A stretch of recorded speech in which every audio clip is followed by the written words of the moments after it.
we are here, we will enter the Prague Castle. I'm going to show you from outside the cathedral. It's right now they're building here some new organ pipes. Otherwise it was open even for the people without ticket, but right now because they are working, so that's why it's only for people who have tickets. So because the cathedral was originally only until here. Until the transept. It was a place where we originally had some small church dedicated again to Saint Vitus or Vitus in the different English pronunciations.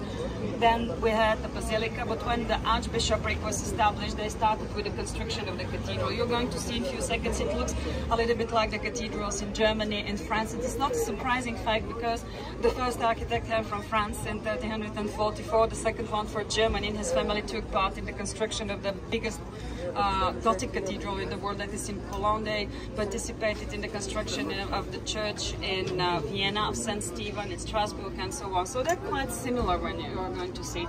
But unfortunately when they started the Hussite wars, so John Hus was the one who wanted to reform the church.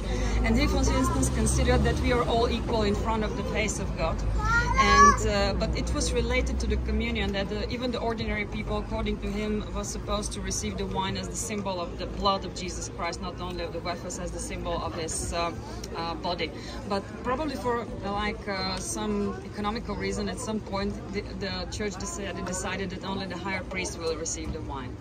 Anyway, when he was burnt alive at the stake, maybe you know his last words, "Oh holy simplicity," because when he was burnt there came a lady with some dry branches to make him burn better.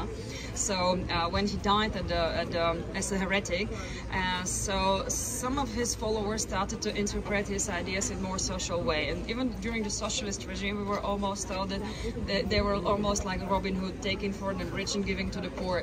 Actually, it was more valid the first part than the second one. And anyway, they have stolen a lot of precious things from the churches. After 17 years of wars, there was no money in the country, so that's why nobody completed this part of the church until the revival. Because later we became a provincial town when this capital moved to Vienna, and so this is the new part of the cathedral. And originally there was placed the organ, but they had to actually rotate the wall, and it was too small for this church. So that's why I'm going now back to the information about the organ we are now having, and we now construct here a new one.